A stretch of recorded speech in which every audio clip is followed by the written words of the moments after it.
오늘 이 시간에는 데살로니가전서 이제 5장 23절, 24절의 이제 말씀을 읽었는데요. 영과 혼과 몸에 대한 말씀을 전해드리도록 하겠습니다. 너무 좀 이게 쉬운 것 같으면서도 좀 이렇게 우리가 좀 정리가 안 되는 부분이 영과 혼과 몸에 관련된 부분이 아닐까 이렇게 생각을 합니다. 일반적으로 이제 영혼과 몸으로 이렇게 구분을 하고 있죠. 그리스 이제 철학의 영향을 받아서 개역 성경도 이제 그리스 철학의 기초로 해서 이제 번역을 하다 보니까 하나님 말씀 그대로 번역한 게 아니라 영혼과 육으로 이렇게 두 가지로 분류해서 이제 기록하다 보니까 하나님께서 알려주시고자 하는 영과 혼과 몸 이 각각에 대해서는 좀 우리가 소홀한 것이 아닌가 하는 생각을 저희들이 이제 갖게 됩니다. 그래서 오늘 아침 시간에는 성경적인 관점에서 사람은 어떤 존재인가 하는 부분에 대해서 한번 생각해보는 그런 시간을 갖도록 하겠습니다. 진화론을 통해서는 우리가 인생의 해답을 찾을 수가 없어요. 우리가 성경을 통해서만이 우리 인생의 해답을 찾을 수가 있고요. 하나님의 진실하신 뜻을 우리가 이제 발견할 수 있게 됩니다. 그래서 오늘 이제 전할 말씀의 제목은 데살로니가전서 5장 23절에 있는 말씀대로 온전하게 거룩히 구별하라라는 제목을 가지고 오늘 말씀을 전해드리도록 하겠습니다. 진행 순서는 먼저 이제 영혼 몸의 의미에 대해서 말씀을 드리고요. 두 번째는 영혼 몸의 문제점 그리고 해결책에 대해서 알려드리겠습니다. 그리고 세 번째는 이제 육신의 양식이 있는 것처럼 영혼 몸의 양식에 대해서 음식에 대해서 말씀을 드리도록 하겠습니다. 한 시간에 이렇게 마치기는 좀 쉽지 않은 주제인데요. 그래도 간략하게 우리 이제 필요한 내용들만 살펴보는 그런 시간을 갖도록 하겠습니다. 첫 번째로 영혼 몸의 의미에 대해서 한번 좀 살펴보는 시간을 갖도록 하겠습니다. 이 영혼 몸은 성경의 가장 중요한 주제 중에 하나예요. 그래서 이 영혼 몸의 의미를 우리가 좀 분명하게 알지 못하면 성경을 좀 제대로 이해할 수가 없습니다. 그래서 영혼 몸에 이제 대해서 성경에 제일 먼저 최초에 나온 구절이 굉장히 중요하거든요. 영혼 몸에 관련돼서 최초에 나온 구절을 한번 보도록 하겠습니다. 창세기 2장 7절 말씀 가서 보겠습니다. 창세기 2장 7절.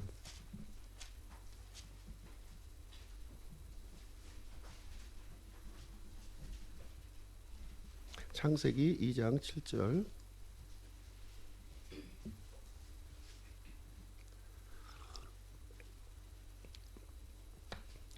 한 목소리로 같이 읽겠습니다. 시작. 주 하나님께서 땅의 흙으로 사람을 지으시고 생명의 숨을 그의 콧구멍에 불어 넣으시니 사람이 살아있는 혼이 되니라. 주 하나님께서 이렇게 기록하고 있는데요. 하나님께서 이렇게 사람을 창조하셨는데 어떤 모습으로 창조했는지 그 내용이 자세하게 여기 기록이 되어 있습니다. 하나님께서 사람을 창조하시되 땅의 흙으로 이렇게 창조하셨다 이렇게 기록을 해주고 있습니다. 이 땅의 흙이에요. 이게 땅이 영어로 이제 그라운드고요. 흙이라고 하는 것은 이제 더스트. 그래서 이 땅의 흙 중에서 아주 그 고운 입자를 가지고 사람의 몸을 이렇게 만들어 주셨다 이렇게 얘기하고 있습니다. 그 다음에 만들어진 이 진흙 덩어리에다가 하나님께서 생명의 숨을 이렇게 불어 넣으신 거예요. 하나님의 영을 이 진흙 덩어리에 이제 불어 넣으니까 이 사람이 살아있는 혼이 되었다 이렇게 기록하고 있습니다. 개역 성경에 보면은 이제 생명이 되었다 이렇게 기록이 되어 있는데요. 생명이 되었다고 하면 말이 안 되는 거죠.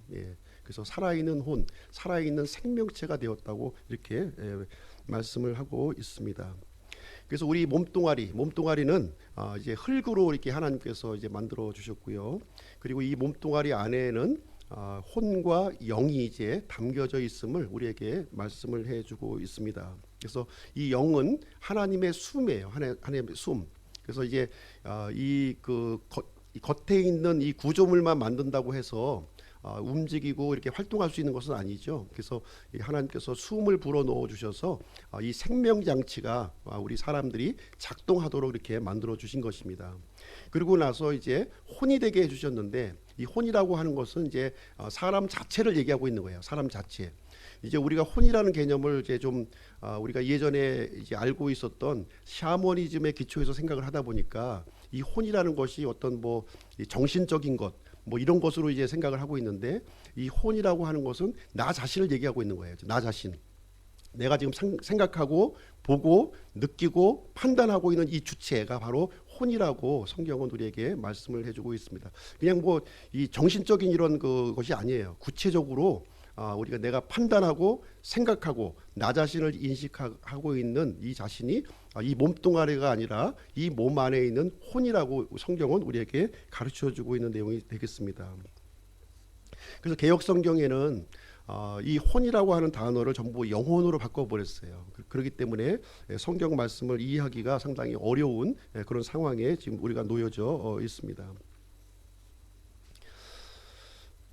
이 개역 성경에서 이제 영혼으로 이제 이렇게 기록하는 이유를 이제 또 설명을 해주고 있는데요. 학자들은 성경을 보시게 되면 영과 혼이 이렇게 좀 이렇게 뭐라고 얘기하냐면 이렇게 좀 겹쳐서 이렇게 사용하는 그 용례가 있어요. 용례가 있지만 그렇다고 해서 영과 혼이 같은 것은 아닙니다. 성경은 분명하게 영과 혼은 다른 존재라고 우리에게 말씀을 해주고 있습니다. 그래서 흠정역 성경은 우리 분명하게 우리 사람을 영과 혼과 몸을 가지고 있는 이런 존재라고 우리에게 알려주시고 있습니다.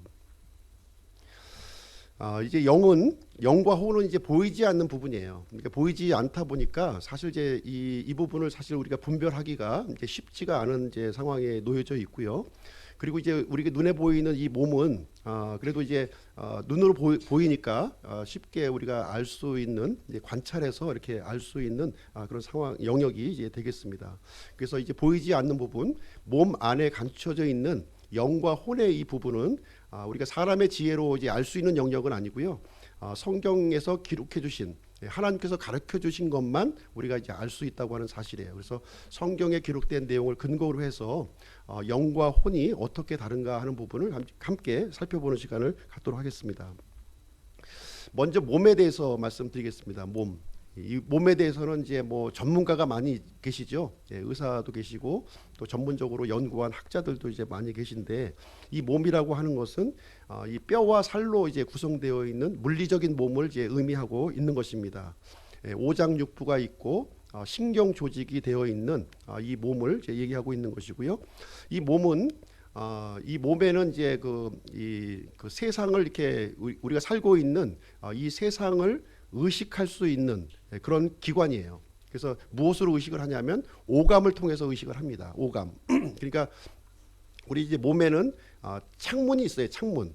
이제 세상을 의식할 수 있는 창문이 있는데 이제 눈과 귀와 코와 이제 입과 귀가 되겠습니다. 그 감각 기관을 통해서 우리가 세상을 이제 보게 되는 것입니다. 눈을 통해서 보게 되고요, 코를 통해서 냄새를 맡고요, 입을 통해서 이제 맛을 느끼게 되고, 또 이게 귀를 통해서 소리를 듣게 되고, 감각을 통해서 느끼게 되는 그러한 일을 이제 해주는 그런 기관이 우리 몸이 이제 되겠습니다. 그래서 이 몸은 성경에서 다양한 단어로 우리에게 표현을 해주고 있어요. 이 장막으로 표현합니다. 장막, 텐트라고 표현을 해서 이제 거죽. 우리가 이제 이 장막이 해체가 되면 이제 우리의 혼이 이제 떠나게 된다고 하는 것을 성경에 기록하고 있는데, 이렇게 장막으로 표현을 해주고 있습니다. 또 한 가지는 집으로 표현하고 있는 거예요. 무엇인가 거주하고 있는 집으로 이렇게 표현을 하고 있고요. 또 하나는 옷으로 표현합니다. 의복. 우리가 죽게 되면 의복을 이렇게 벗는 것처럼 실제 속 사람이 이렇게 나타나게 되는, 분리가 되는 모습으로 의복으로 이제 표현하고 있고, 또 하나는 이제 그릇으로 또 표현합니다. 그릇. 무엇인가 이제 담고 있는 그릇으로 표현을 하고 있는데, 그래서 이 몸은 그래서 이제 영과 혼을 담고 있는 그릇이구나, 이렇게 생각을 하시면 되는 거예요. 이 몸이 중요한 것이 아니라, 몸도 중요하지만 실질적으로 더 중요한 것은 이 몸이 담고 있는 영과 혼이 중요하구나 하는 것을 우리가 이제 인식할 필요가 있습니다. 그래서 성경에서 보시면 이 몸을 두 가지 의미로 사용을 해요. 두 가지 의미로 사용하는데, 하나는 뭐냐면 물리적인 몸입니다. 물리적인 몸, 살, 뼈, 오장육부를 얘기하고 있는 것이고요. 또 한 가지는 육신이라고 하는 표현을 해요. 육신은 이 살과 뼈를 얘기하고 있는 것이 아니라 우리 몸의 죄악된 본성을 의미할 때, 이 아담으로부터 물려받은 이 본성을 얘기할 때는 육신, 플래시라고 하는 단어를 이게 사용하는구나 하는 것을 우리는 이제 성경을 통해서 이제 알게 됩니다. 그래서 사도 바울 같은 경우에는 이제 예수님을 믿고 이제 구원을 받았는데 내 마음 속에 심각한 싸움이 있다는 거예요. 내가 선을 행하려고 하는 욕구와 악을 행하려고 하는 욕구가 이렇게 이게 다툼을 벌이고 있다고 하는 것을 이제 얘기를 해주고 있습니다. 그래서 이 육신, 우리가 몸을 입고 있는 이 육신은 이렇게 악한 본성을 가지고 있는 것이 우리가 이제 갖고 있음을 우리 성경은 우리에게 말씀을 해주고 있습니다. 그래서 우리가 눈에 보이는 이 몸이라고 하는 것은 흙으로 만들어졌어요. 흙으로 만들어졌고 나중에 이제 죽게 되면 또 흙으로 돌아가는 것이 이제 우리의 몸이 이제 되겠고요. 근데 이제 이 몸은 생각보다 굉장히 정교하게 되어 있는 거예요. 너무나도 정교하게 되어 있어요. 연구하면 연구할수록 아주 그 정교하고 복잡하게 이렇게 되어 있다고 하는 것이 이제 발견이 되고 있습니다. 그래서 이 사람의 몸을 보고서 아메바에서 진화가 되었구나 이렇게 생각하는 것은 참 이 난센스 중에 난센스예요. 예. 이것이 이 설계를 통해서 이렇게 이루어져야지 어떻게 이 정교한 것이 오랜 시간 동안 우연히 이렇게 존재했다고 생각하는 것은 참으로 이 난센스 중에 난센스인데 대부분의 아주 그 학식이 높은 분들이 대부분 이 진화론을 수용하고 있습니다. 사람을 하나님께서 만드셨다고 믿질 않아요. 예, 그래서 저절로 생겼다고 이렇게 믿고 있는데 성경은 분명하게 이 사람은 하나님께서 자신의 형상으로 이렇게 만들어 주셨다 이렇게 우리에게 말씀을 해주고 있습니다. 두 번째로 혼에 대해서 말씀을 드리도록 하겠습니다. 혼. 예. 몸도 중요하지만 그 안에 담겨 있는 혼이 이제 더 중요하다 이렇게 이제 말씀을 드렸습니다. 이 혼이라고 하는 것은 참 이제 우리가 이제 이해하기 어려운 부분이에요. 굉장히 좀 설명하기 어려운 주제이기도 합니다. 왜냐하면 보이지 않기 때문에 그래요. 보이지 않는 있기 때문에 굉장히 설명하기가 이제 어려운 부분이 되겠습니다. 이 혼이라는 것은 뭐냐면은 나를 의식하는 기관이에요. 나 자신을 의식하는 그런 기관이 되겠습니다. 그래서 이 몸 안에 들어있는 이 혼이 굉장히 중요한 역할을 우리에게 이제 알려주고 있습니다. 그래서 성경에서 혼 이렇게 기록이 되어 있으면 이제 흠정적 성경을 읽으시는 분들은 이 혼이라는 말이 이제 마음에 많이 거침이 될 거예요. 왜 혼 그럴까 이렇게 얘기를 하게 되는데 이 성경에서 혼이라고 얘기했을 때는 거의 99% 이상은 이제 사람 자체를 이제 의미하고 있어요. 사람 자체. 이것은 정신적인 것이 아니라 이 사람 자체의 덩어리를 그냥 이제 혼으로 뭉뚱그려서 얘기하고 있구나 이렇게 생각을 하시면 되고 또 이제 1% 정도가 영혼 육 중에서 혼의 요소를 이제 설명하고 있어요. 그래서 이제 성경을 읽으면 혼 이렇게 나오면 이건 사람이구나 이렇게 생각하시면 되고 문맥을 따라서 쭉 보시면서 이 사람으로 보기는 좀 어렵고 이렇게 영혼 육 중에서 한 부분을 얘기하는구나 하는 것 정도는 분별해서 우리가 이제 그 적용을 하면 될 것 같습니다. 그래서 영혼 몸 중에서 이제 가장 중요한 그 주체가 바로 이제 그 혼이라고 이제 생각을 하시면 이제 되겠고요. 그래서 이제 성경은 이제 혼을 이제 사람과 이렇게 동일시하고 있는 거예요. 그래서 이제 명제로 설명을 드린다면 나는 혼이다 이렇게 얘기하면은 정답이에요. 나는 혼이다 얘기하면. 그리고 나는 영이다 이렇게 얘기하면 그건 정답이 아닙니다. 사람은 영을 소유하고 있는 거예요. 영을 소유하고 있고 이 혼이 마치 의복을 입는 것처럼 이 몸을 이렇게 입고 있다. 옷을 의복을 입고 있다 이 생각을 하면 되겠고 이 보이지 않는 이 혼이 사람 자체 실체를 얘기하는구나 이렇게 좀 이해하고 이제 받아들이면 될 것 같습니다. 그래서 이 혼이라고 하는 것은 이 우리가 보이는 육신의 몸과 동일한 형체를 갖고 있어요. 마치 그냥 딱 달라붙은 우리 슈트를 입은 것처럼 아주 동일한 모양을 이제 가지고 있다고 성경은 우리에게 말씀을 해주고 있는데요. 이제 이 혼적인 몸이라고 이제 우리가 얘기를 하고 있는데, 솔리스 바디 이렇게 얘기하고 있는데, 똑같은 우리가 이제 그 몸의 형태와 똑같은 형태로 이 안에 혼의 형태로 우리가 존재한다 이렇게 보시면 되겠습니다. 아주 긴밀하게 연결되어 있는 거예요. 내가 혼이 지시하는 대로 이게 손가락도 움직이기도 하고 이제 머리카락은 못 움직이죠. 예. 어쨌든 몸에 붙어 있는 것은 내 이 어떤 의지와 판단을 가지고 움직일 수 있도록 아주 긴밀하게 딱 달라붙은 옷을 우리가 입고 있다 이렇게 이해를 하시면 될 것 같고요. 이 내용이 누가복음 16장에 우리가 이제 그 단서를 우리가 찾아볼 수가 있습니다. 누가복음 16장에 보시게 되면 이제 부자와 나사로의 이야기가 거기에 기록이 되어 있는데요. 이 부자도 죽었고 나사로도 죽었다 성경에 이제 기록을 하고 있어요. 그러면서 이 부자의 혼도 이제 부자의 혼은 이제 지옥으로 내려갔고 그다음에 이 나사로의 혼은 아브라함 품에 이렇게 들어갔다 이렇게 지금 이제 성경에 기록이 되어 있습니다. 그래서 부자가 지옥에서 불꽃 중에 있으면서 이제 멀리 이제 있는 아브라함의 품에 안겨 있는 나사로를 이제 바라보게 되는 거예요. 그래서 이 혼이 이제 그 지옥에 갔고 혼이 이제 그 낙원에 간 것인데 이 혼이 이 우리가 이제 살았을 때와 똑같이 눈으로 보기도 하고 또 맛을 느끼기도 하고 고통을 느끼기도 하고 생각도 하고 이제 여러 가지 그 우리가 할 수 있는 모든 행동을 혼이 그대로 한다고 하는 사실을 우리는 거기서 바라보게 됩니다. 그래서 이 내용을 근거로 해볼 때 우리 몸과 똑같이 이렇게 그 반응하고 느끼고 판단하고 말할 수 있는 그런 이 혼적인 몸이 우리 이 몸 안에 이렇게 있구나 하는 것을 이제 생각할 수가 있고요. 이제 우리가 죽게 되면 이것을 이제 마치 의복을 벗는 것처럼 이제 이 혼이 이제 튀어져 나오게 되는 것입니다. 그래서 구원받은 사람은 이렇게 낙원으로 가게 되고 구원받지 않은 사람들은 이렇게 부자가 간 것처럼 지옥으로 가게 된다 하는 것을 성경은 우리에게 알려주시고 있는 그런 내용이 이제 되겠습니다. 그래서 육체의 생명은 굉장히 유한한 거죠. 많이 살면 한 100살 정도 살고 그렇지 않으면 7, 80살 사는 것이 이제 우리의 이제 인생입니다. 그래서 이 잠깐 있다가 없어지는 이 몸은 이제 살아있는 동안에는 유용하지만 죽은 다음엔 더 이상 유용하지 않은 거예요. 그래서 이 우리 안에 있는 혼이 이제 가장 중요한 의미를 가지고 있다 이렇게 생각을 해야 되고요.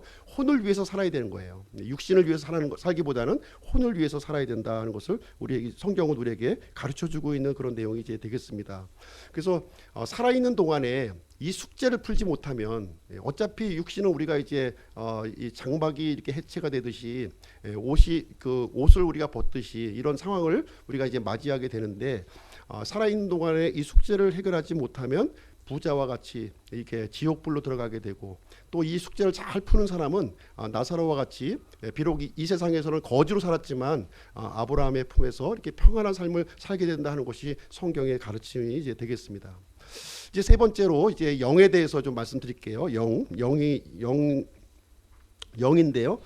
이 영은 이제 어떤 기관이냐면 가장 깊숙한 곳에 있는 거예요. 가장 깊숙한 곳. 그러니까 몸이 있고 그 다음에 혼이 있고 혼 안에 중에서도 가장 깊숙한 게 거하고 있는 것이 바로 영이라고 하는 존재가 있음을 이제 우리가 살펴보도록 하겠습니다. 이 영은 어떤 기관이냐면 하나님을 의식하는 기관이에요. 이 몸은 물리적인 세상을 의식하는 기관입니다. 이제 제가 이제 나누어드린 그 메모지에 보면 그 뒤편을 보시게 되면 영과 몸과 혼의 이 구분에 대해서 도표로 이렇게 좀 알려드렸는데 그 내용을 보시면 아마 조금 도움이 되리라고 생각을 합니다. 그래서 가장 안쪽에 있으면서 하나님을 의식하는 기관이 바로 영이다 하는 것을 우리에게 알려주고 있습니다. 그래서 이 영을 통해서 우리는 하나님과 소통하고 하나님을 인식하고 하는 일을 우리가 이제 진행하게 됩니다. 스가랴서 12장 1절에 보시면 스가랴서 12장 1절에 보시게 되면 하나님께서 우리 사람의 마음 속에 영을 지으셨다 이렇게 거기에 기록이 이제 되어 있는 거예요. 그래서 이 영이라고 하는 것은 어떻게 보면은 그 생명장치라고 우리가 좀 생각을 해볼 수가 있어요. 생명장치. 그래서 우리 몸이 물리적인 것으로만 되어 있는 것이 아니라 이 전기장치도 같이 이렇게 되어 있습니다. 우리 이제 피가 이제 붉은 것은 철분이 있기 때문에 이제 그런 것인데 철분이 들어있는 이유는 뭐냐면 전기가 흐르는 거예요. 전기가 흐르도록 하기 위해서 우리 핸드폰도 마찬가지입니다. 핸드폰에 전기가 흐르기 때문에 우리가 통신을 할 수가 있는 거거든요. 통신을 하지 못하면 그냥 게임기에 불과해요. 이게 전기 장치가 있기 때문에 통신이 되는 겁니다. 마찬가지예요. 우리 몸도 물리적인 몸만 있으면 나 혼자 사는 것밖에 못해요. 예, 그러나 이것이 이제 전기 장치, 이 영이 있기 때문에 이 전기가 흐르듯이 소통을 할 수 있는, 특별히 사람과 사람의 소통이 아니라 영이신 하나님과 소통할 수 있는 아주 소중한 기관이 영이라고 하는 사실을 우리에게 알려주고 있습니다. 그래서 이 영이라고 하는 것은 창세기 2장 7절에서 하나님의 숨이라고 얘기한 거예요. 하나님의 숨, 하나님의 호흡이라고 얘기를 해주고 있어요. 그래서 이 하나님의 호흡을 딱 걷어가면 아무리 건강한 사람이라도 심장이 멎고 오장육부가 정지하면서 죽음을 맞이하게 되는 거예요. 그래서 어떻게 보면 이 영이라고 하는 것은 생명 동력 장치라고 이제 볼 수가 있고요. 동양의학에서는 이제 이런 기, 생체 에너지 그런 표현을 이제 하는 것으로도 생각이 되어집니다.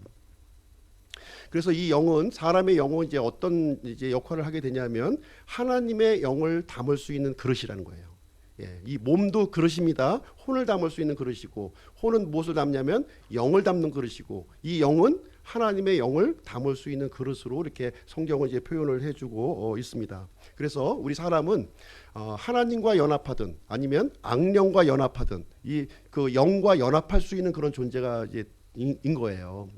이 사실이 이제 매우 이제 중요한 것입니다. 그래서 이 사람은 하나님과 연합했을 때에, 하나님의 영과 연합했을 때에 의미가 있는 거예요. 삶의 의미가 있고 목적이 있는 겁니다. 근데 하나님의 영이 이제 거하지 아니하시고 이 내적인 이 은밀한 그 이 처소에 하나님의 영이 이제 떠나가게 되면 대신에 하나님의 영이 아니라 악령이 들어오는 거예요. 악령이 우리의 삶을 이제 지배하게 되는 그러한 일이 이제 발생을 하게 되는 것입니다. 그래서 이 영을 어떻게 관리하느냐 하는 것은 대단히 중요한 겁니다. 대단히 중요해요. 우리가 살아있는 동안에 하나님의 영과 연합해야 되겠다 하는 이 영적인 갈급함, 영적인 이 간절함이 있지 않으면 참 우리가 아무리 똑똑하고 아무리 이렇게 올바르게 살려고 한다 할지라도 이제 잘못된 길로 갈 수 있음을 우리에게 말씀을 해주고 있는 것입니다. 그래서 이 세상에 이제 수많은 종교가 많이 있죠. 수많은 종교가 많이 있습니다. 그 이유는 뭐냐면 우리 이 내적인 그 이 은밀한 곳에 하나님이 계시지 아니하고 하나님이 아닌 다른 그 악한 영들이 들어와 있기 때문에 그 악한 영을 따라서 하나님께서 원치 않는 이 다양한 종교들을 지금 이제 만들고 있는 모습을 우리는 이제 보게 되는 것입니다. 그럼 이제 두 번째로 영혼 몸의 문제점과 해결책에 대해서 좀 잠깐 말씀을 드리도록 하겠습니다. 하나님께서 우리 사람의 몸을 처음 만들어 주실 때에는 이 영혼 몸이 온전한 상태로 우리를 만들어 주신 거예요. 온전한 상태로 만들어 주셨습니다. 그래서 이 사람의 혼이 이제 그 가장 주체적이고 중요하다 이렇게 말씀을 드렸는데, 하나님께서 처음 우리 사람을 만들어 주실 때는 이 영이 이제 하나님과 같이 연합된 상태로 이렇게 만들어 주셨기 때문에 영의 지시를 이제 받아서 이렇게 살아갈 수 있도록 만들어 주신 거예요. 그래서 우리 이제 주체가 되는 이 혼은 주인이 아니에요. 사실 주인이 아니라는 것을 우리가 분명하게 인식해야 됩니다. 주인이 아니라 청직이에요. 청직이라고 보시면 됩니다. 우리 사람이 이 몸 안에 갇혀 있는 이 혼은 청직이다. 지금 내가 생각하고 판단하고 보고 무엇인가 막 이렇게 하고 있는 이 모든 일들은 청직이라는 거예요. 주인 행세하면 절대로 안 된다는 겁니다. 그래서 원래 하나님께서 우리를 만드셨을 때는 하나님의 뜻을 이렇게 잘 받아가지고서 하나님을 뜻을 수행할 수 있는 청지기로 만들어 주신 거예요. 그래서 이 우리 보이는 눈에 보이는 이 몸을 가지고 손과 발을 가지고 하나님의 일을 수행할 수 있는 이 도구로 만들어 주신 거예요. 그래서 하나님께서 원래 만들어 주신 그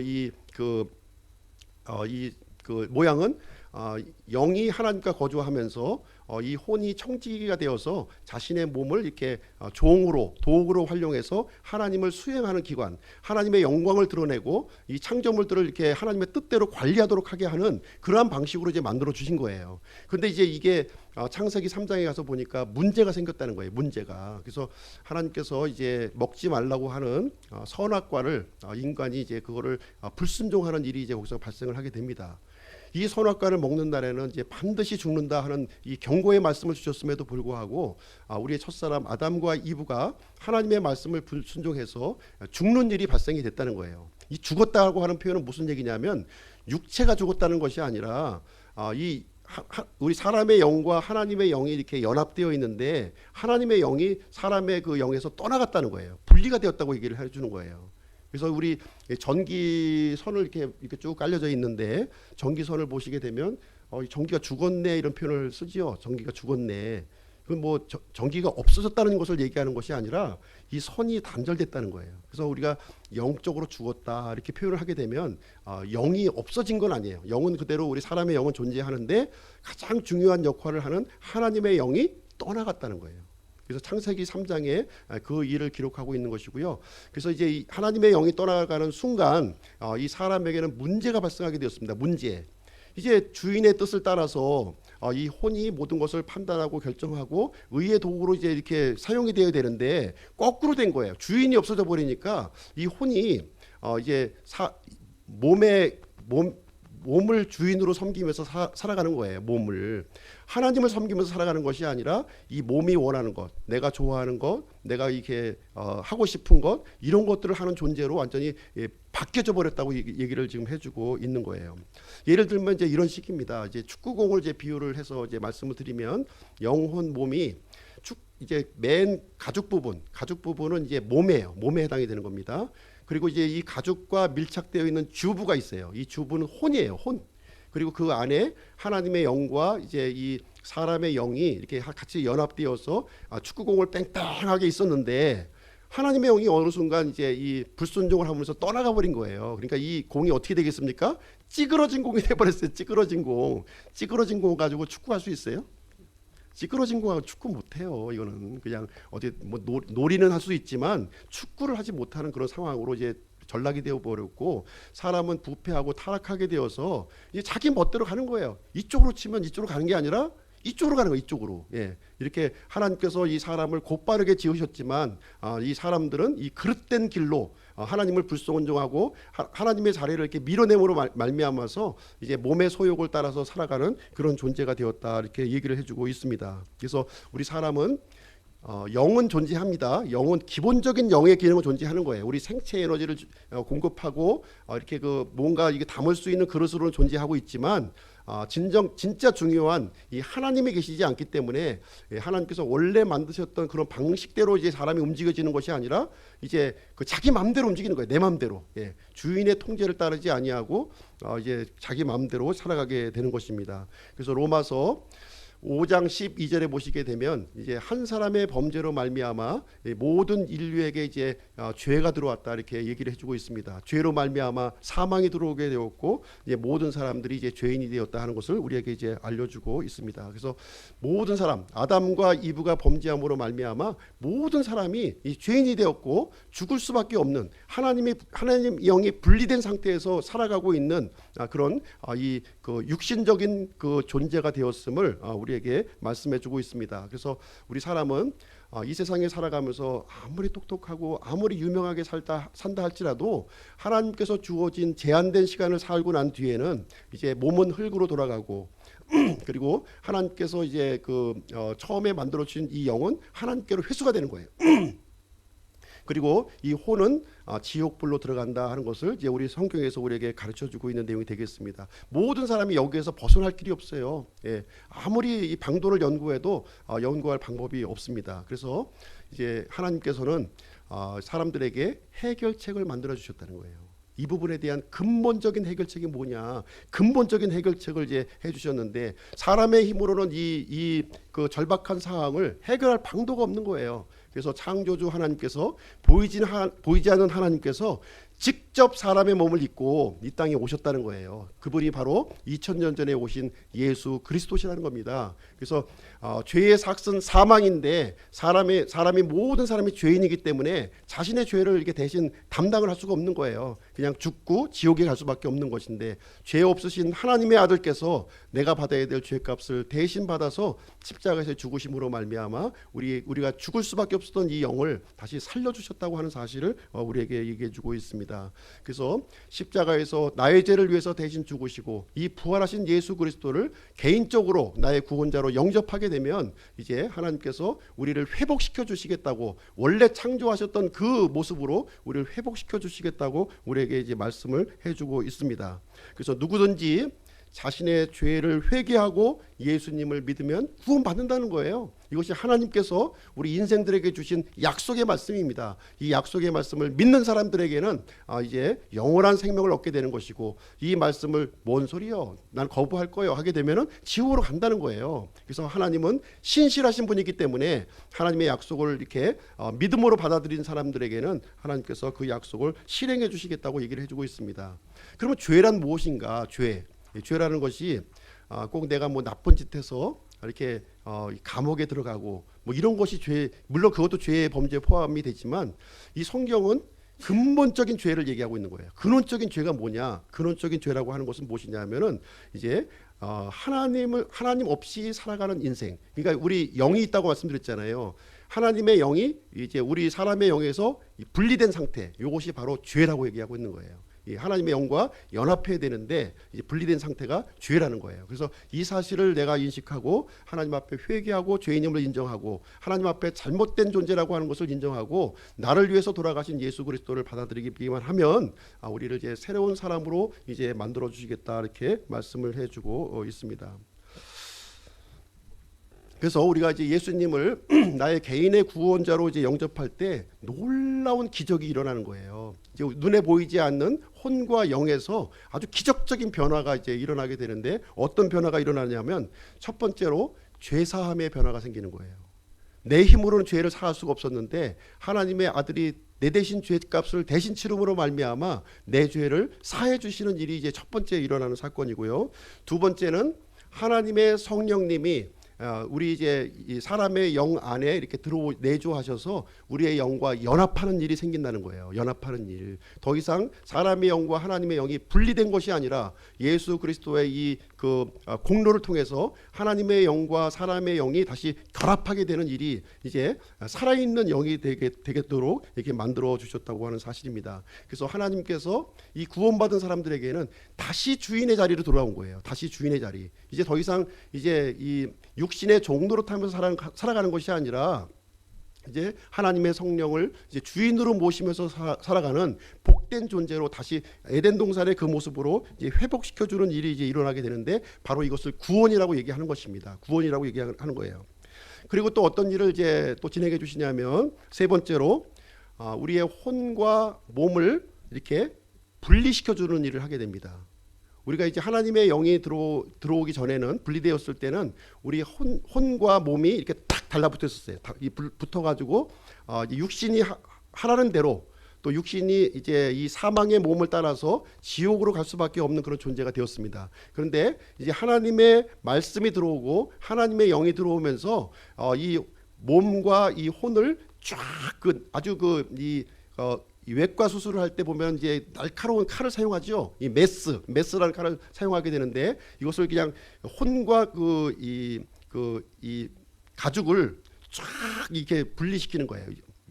한번 또 회 뜨는 장면 한번 보셨는지 좀 모르겠는데, 저 이제 회 뜨는 장면을 보니까 이 생선의 그 가죽하고 이 살을 쫙 분리를 시키더라고요. 아주 정교하게 분리를 시키는데, 이 성령님은 아주 탁월한 외과 의사입니다. 그래서 이 혼과 몸을 붙어있던 몸을 이제 쫙 갈르시는 일을 진행하는데, 이 내용이 히브리서 4장 12절에 나와 있어요. 히브리서 4장 12절. 그래서 하나님의 말씀은 권능이 있어서 우리의 혼과 영과 관절과 골수를 쪼갠다고 이렇게 얘기를 해주고 있는 거예요. 그래서 예수 그리스도를 나의 구원자로 영접하는 순간 이 사망의 몸과 우리 혼이 완전히 탁 분리시켜주고, 물론 이제 예전의 모습과 똑같은지는 모르겠지만 이 영적인 칼로 이거를 분리시켜 주었다 이제 얘기를 해주고 있는 것입니다.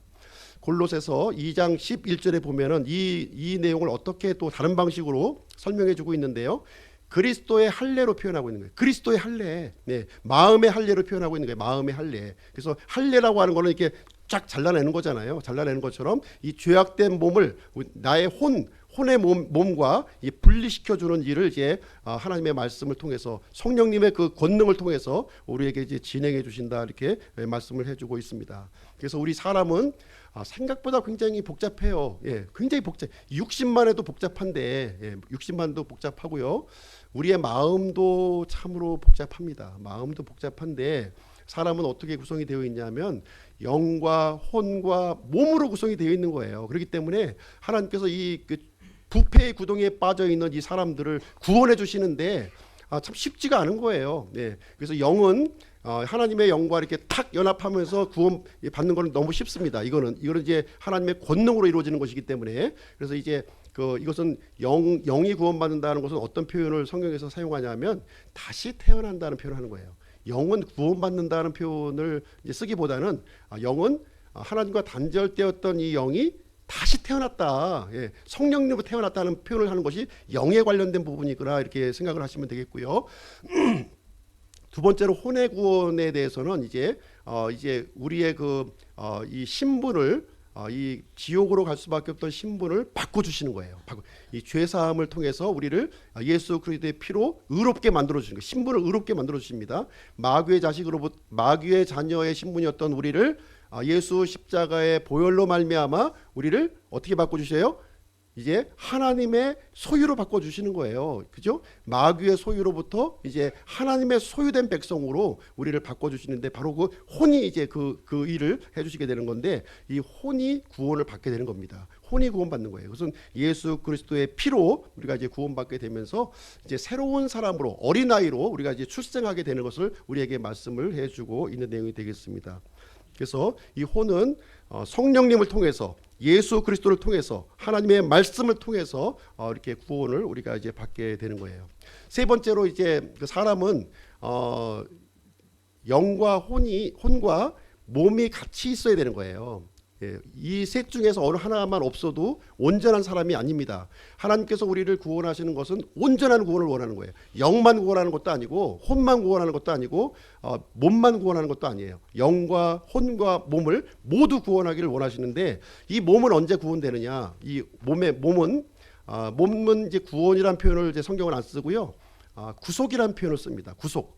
다시 물른다. 예, 물르는 거예요. 그래서 이제 몸은 이제 이 죄성으로 이렇게 얽혀 있기 때문에 이것은 좀 시간이 좀 걸리는 거예요. 이거 언제 이루어지냐면 예수 그리스도께서 다시 재림하실 때 이루어지는 거예요. 이 몸의 구속은 이제 예수 그리스도께서 재림하는 순간에 우리의 이 사망에 얽힌 이 몸을 영화스러운 몸으로 이제 바꿔주실 것을 이렇게 말씀해주고 있습니다. 먼저 죽은 사람이 부활하고 부활해서 이렇게 영화스러운 몸을 입고 살아있는 사람이 이제 예수 그리스도를 만나게 되면 우리 살아있는 몸이 영화스러운 몸으로 바뀌어서 공중으로 치에 올라가서 주님과 맞이하게 될 것이다 이렇게 얘기를 해주고 있습니다. 그래서 영과 혼은 즉각적으로 구원을 받아요. 그리고 몸의 구속은 나중에 받게 됩니다. 그리고 이 땅의 삶을 살아가면서 우리가 이제 혼이 이제 어린아이로 이렇게 출생했기 때문에 성장하는 과정, 죽기까지 성장하는 과정을 끊임없이 해야 될 것을 우리에게 말씀해주고 있습니다. 하나님께서 원하시는 것은 뭐냐면 단순히 구원받고 천국 가는 것만 원하시는 것이 아니에요. 하나님께서 원하시는 것은 우리를 이제 하나님의 왕국에서 하나님과 더불어서 같은 공동 통치자가 되기를 원하는 겁니다. 상속자가 되기를 원하는 거예요. 상속자가 되기 위해서는 그냥 죄악의 구렁텅이에 있던 사람들을 당장 끌어올려서 그대로 그 모습 그대로 가지고서 하나님 나라에 쓰여지는 건 아니라는 거예요. 그래서 이 하나님의 나라로 하나님의 일꾼으로 하나님의 군사로 쓰임 받기 위해서는 이 땅의 삶을 살아가면서 고난과 여러 가지 어려운 부분을 통해서 훈련을 받고 다듬어지면서 하나님의 일을 아주 효과적으로 잘할 수 있는 모습으로 우리를 바꿔주는 과정을 이 땅에서 또 진행하게 된다는 것을 우리에게 말씀을 해주고 있습니다. 그래서 이제 우리 구원받은 사람들은 음식을 먹어야 된다는 거예요. 음식을 먹어야 돼. 우리가 육신의 양식을 이제 먹어야 되는 것은 이제 다 알고 있죠. 육신의 양식을 먹어야 되는데 우리 이제 그 건강을 위해서 가장 중요한 것이 약도 중요하고 의사 선생님도 중요하지만 제일 중요한 게 있어요. 그것은 섭생입니다. 섭생. 먹는 게 제일 중요한 거예요. 먹는 것이 거의 70%를 차지합니다. 우리가 건강식 잘 먹고요. 순수한 거 먹고 이런 것을 먹었을 때 우리 육신이 건강하게 되는 거예요. 면역력이 튼튼하게 되는 겁니다. 튼튼하게 되는 모습을 얘기해 주고 있습니다. 그래서 하나님께서는 우리 그 육신의 양식을 이 땅 위에 풍성하게 남겨주신 거예요. 우리가 한번 이 봄, 가을로 보게 되면 얼마나 많은 과일들이 이렇게 철마다 이렇게 맺히는지 우리는 한번 살펴볼 수가 있을 것입니다. 이름 모를 수많은 채소가 있고요. 곡식이 있고요. 또 육류가 있고 또 물고기 종류만 해도 얼마나 많습니까? 수많은 먹거리를 우리에게 주셨고 이것을 감사하는 마음을 가지고 골고루 이렇게 먹으라는 거예요. 근데 내가 먹고 싶은 것만 골라서 콩도 안 먹고 또 뭐 채소만 골라서 먹고 그러면 건강하겠습니까? 건강하지 않아요. 편식하면 안 되는 거예요. 골고루 먹어야 되는 거예요. 골고루. 그래서 지난번에 우리 건강 세미나 오셔서 이제 설명을 해주셨는데 골고루 먹으라는 겁니다. 골고루. 그래서 여행도 다니시고요. 맨날 집밥만 먹지 말라는 거예요. 집밥만 먹게 되면 편식을 하게 된다는 겁니다. 그래서 밖에 나가서 골고루 다른 사람이 그 차려준 음식도 한번 먹어보라는 거예요. 그래서 주일날 한 번씩 이렇게 오셔서 이렇게 또 내 집에서 먹어보지 않은 음식을 한번 일주일에 한번 먹어보는 것도 건강을 위해서 대단히 중요한 겁니다. 대단히 중요한 거예요. 그래서 이 몸을 이렇게 잘 해야 되고 또 이 몸도 이렇게 물과 산소와 햇빛 이런 것도 우리가 충분하게 공급을 받아야 되는 거예요. 그래서 계속 이렇게 방 안에만 머물러 있는 것도 좋은 게 아닙니다. 밖에 나가서 이렇게 하나님께서 만들어 주신 이 물, 햇빛, 산소 이런 것들을 마음껏 들이마심으로 해서 육신의 건강을 우리가 이제 이룩할 수 있는 내용이 되겠습니다. 두 번째는 이제 육신의 음식뿐만 아니라 혼의 음식이 있다는 거예요. 혼의 음식. 혼의 음식이 있어요. 혼의 음식. 혼의 음식이 이제 어떤 것이 있겠습니까? 우리 혼은 인격체이기 때문에 지성과 이 감성과 의지를 가지고 있는 거예요. 이 세 부분을 이렇게 잘 이렇게 컨트롤할 수 있는 음식을 우리가 이제 먹어야 된다고 하는 사실을 이제 우리가 알 필요가 있습니다. 1차적으로 일단 지식의 음식을 먹어야 돼요. 지식의 음식. 우리의 이제 경험이라든가 책을 통해서 지식의 음식을 먹는 거예요. 마음껏 넓히는 게 좋습니다. 그래서 자연과학도 좋고요, 사회과학도 좋고, 인문학도 좋고 이렇게 크게 그릇을 넓게 갖는 것이 굉장히 중요해요. 그래서 나는 뭐 하나님 말씀만 좋아. 그래서 이제 하나님 말씀만 계속 파는 것은 하나님의 말씀에 유익도 있지만 우리가 혼을 이렇게 넓게 하기 위해서는 다양한 것을 우리가 배울 필요가 있습니다. 이 혼을 이렇게 풍요롭게 하는 이 일이 있을 때 그 사람을 하나님께서는 또 그것을 이용해서 하나님께서 요긴하게 이제 사용을 해주신다고 하는 내용이 되겠습니다. 이 감성의 옷도 우리 감성의 음식도 좀 먹어야 돼요. 우리가 꼭 입으로만 먹는 게 아니거든요. 감성의 음식이 또 뭐가 있겠습니까? 음악이라든가 미술이라든가 연극이라든가 소설이라든가 이런 것을 통해서 이건 뭐 하나님 말씀하고 또 틀린 거야 하면서 다 배타하지 마시고 이게 특별히 이게 악한 내용이 아니면 충분히 풍요롭게 하는 일을 우리가 할 필요가 있는 거예요. 그리고 의지의 음식도 있어요.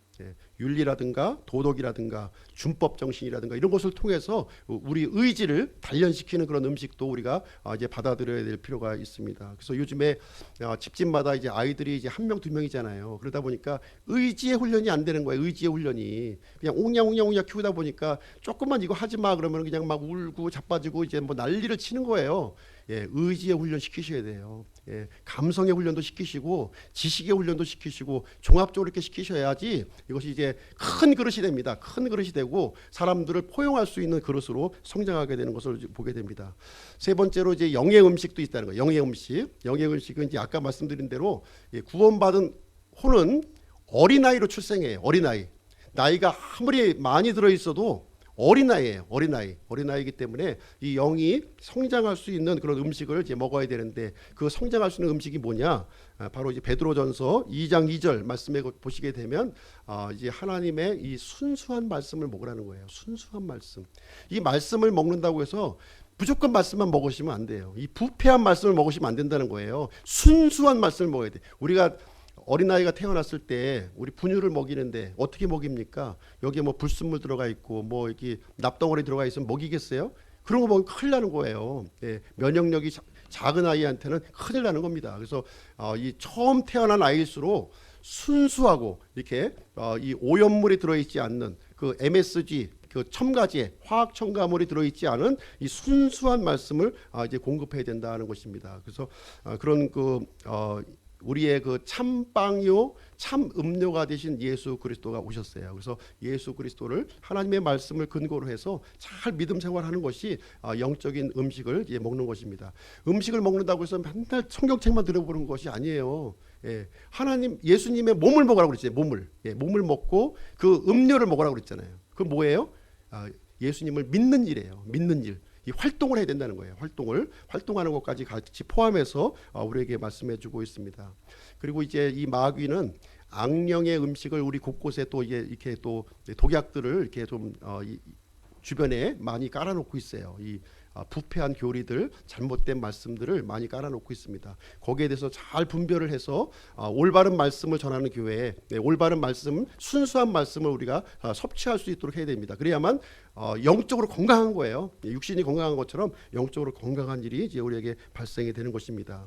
이제 마지막 때에 갈수록 이제 교회가 이제 부패해지게 되고 또 사람의 귀를 이제 간지러주는 이렇게 돈 많이 벌게 해줄게, 뭐 성공하게 해줄게, 이런 말씀들을 많이 전하게 된다는 거예요. 우리의 그 필요를 자극시키는 그런 말씀을 많이 전하게 되는데 그건 잘못된 말씀이라고 얘기를 해주고 있어요. 예수 그리스도가 빠진 말씀을 전하게 되면 우리는 그것은 잘못된 그 악령이 주는 음식을 우리가 이제 이 설탕물이 이제 발라져 있다고 우리가 먹는 그런 일이 이제 되겠습니다. 우리 데살로니가전서 5장 23절 24절 읽고 오늘 말씀 마치도록 하겠습니다. 데살로니가전서 5장 23절 24절.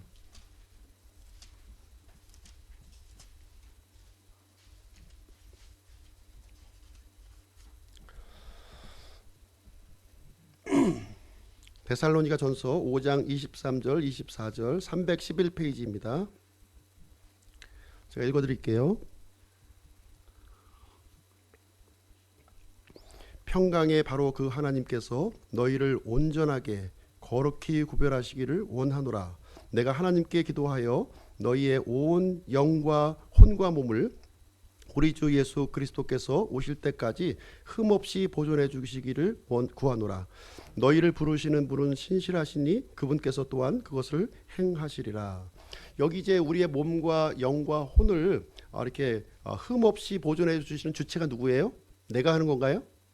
내가 하는 게 아니에요. 하나님께서 하신다는 거예요. 하나님께 맡겨드리는 거예요. 하나님께 맡겨드리는데 하나님께서 우리의 몸과 혼과 영을 온전하게 거룩히 우리를 구별해 주신다, 이렇게 말씀을 해 주셨고요.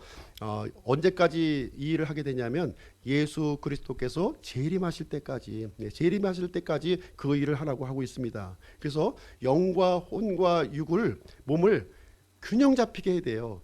영이 중요하니까 영만 해야지, 이렇게 치우치면 안 된다는 거예요. 영도 중요하고요. 우리 예수 그리스도께서 오실 때까지는 영도 중요하고 혼도 중요하고 몸도 중요하다는 거예요. 모든 것에 치우침이 없이 균형 잡힌 우리 그 믿음 생활을 해야 될 것을 우리에게 알려주고 있는 거예요. 그래서 영이 중요하다고 해서 혼을 무시하고 또 몸을 무시해서는 안 된다는 거예요. 또 몸만 너무 강조하고 또 혼을 무시하고 영을 무시해서는 안 된다는 것입니다. 똑같이 균형 있게 우리가 이 흠없이 보존을 할 것을 우리에게 말씀을 해주고 있습니다. 우리를 부르시는 하나님께서는 신실하시다, 이렇게 얘기했어요. 신실하신 분이에요. 약속하신 것을 반드시 지키시는 분이라는 거예요. 그리고 이 일을 하나님께서 직접 이 일을 행하시겠다고 얘기하고 있습니다. 그래서 우리가 이제 고집부리지 않고 하나님의 뜻 가운데 우리 몸과 마음을 내어 맡기게 되면 하나님께서는 권능의 힘으로 우리를 이렇게 이루어 주시겠다고, 행하시겠다고 이렇게 우리에게 약속의 말씀을 우리에게 주고 있습니다. 그래서 영과 혼과 몸을 주님이 오실 때까지 잘 이렇게 보존하시는 우리 기쁨 침례교회 성도님들이 되시기를 주님의 이름으로 축원드립니다. 기도하고 마치겠습니다.